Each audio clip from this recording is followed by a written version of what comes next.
नमस्कार, मी रुशाली यादव सारंग। आता आपण पाहणार आहोत टॉप 9 मोठ्या बातम्या।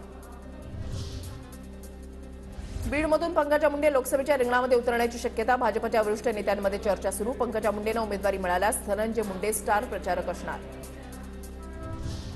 लोकसभा उमेदवार निश्चितीसाठी भाजपकडून 6 जणांची समिती। फडणवीस, बावनकुळे, दानवे, मुनगंटीवार, चंद्रकांत दादा, शेलारांचा समितीमध्ये समावेश। लोकसभेसाठी संभाव्य नाव समितीकडून जवळपास निश्चित झाल्याची सूत्रांची माहिती। भाजपच्या सर्व निवडणूक निरीक्षकांची आज बैठक। 23 निरीक्षक आज 23 लोकसभा मतदारसंघामध्ये बैठक घेणार। निरीक्षक मतदारसंघातील राजकीय स्थिती जाणून घेणार। दिल्लीमध्ये आज भाजपच्या केंद्रीय निवडणूक समितीची बैठक। उपमुख्यमंत्री देवेंद्र फडणवीस उपस्थित राहणार। 1 ते 2 दिवसांमध्ये भाजप लोकसभा निवडणुकीसाठीची पहिली यादी जाहीर करण्याची शक्यता।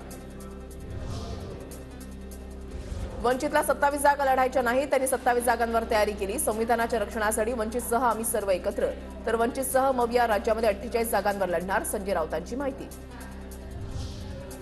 मनोज जरांगेंना उमेदवारी देण्याबाबत कोणताही प्रस्ताव नाही। संजय राऊतांचं स्पष्टीकरण। मवियाच्या बैठकीमध्ये फक्त जागा वाटपाबाबत चर्चा होते। राऊतांचं वक्तव्य। हमारे पास कोई प्रस्ताव नहीं। हमारे यहाँ सिर्फ सीट शेयरिंग की चर्चा होती है, कौन कौन सी सीट पर लड़ेगा, कितने सीट पर लड़ेगा। कोई उम्मीदवार किसी का मन में होगा, उनकी व्यक्तिगत बात होती है। महाविकास आघाड़ी में इस प्रकार का कोई प्रस्ताव नहीं आया है। अमरावतीतून नवनीत राणा भाजपच्या तिकिटावर निवडणूक लढवण्याची शक्यता। उत्तर मध्य मुंबईतूनही पुन्हा महाजनांसह पियुष गोयल, शेलारांच्या नावाची चर्चा। अभिनेत्री माधुरी दीक्षित यांच्या नावाची भाजपकडून चाचपणी। छत्रपती संभाजीनगरच्या जागेसाठी भागवत कराड इच्छुक। छत्रपती संभाजीनगर लोकसभेच्या जागेवर भाजपने दावा केलाय। केंद्रीय निवडणूक समिती उमेदवार ठरवणार। भागवत कराड यांची माहिती।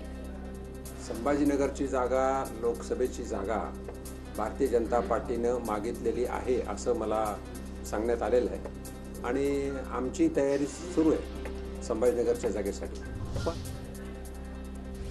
शिंदे गटाकडून भाजपची गुलामी सुरू। काही काळानंतर शिंदे गटाला भाजपची वेठबिगारी करावी लागणार। अंबादास दानवे यांची शिंदे गटावर टीका। आमच्यातून गेलेले गद्दार लोक आहे ना, यांना असंच भारतीय जनता पार्टीच्या मागे फिरावं लागणार आहे। शेपूट धरत त्यांची गुलामी त्यांना पत्करावी लागणार आहे ना। आता पत्करलेलीच आहे। आणखी काही दिवसानं बघा वेठबिगारी करावं लागेल त्यांना।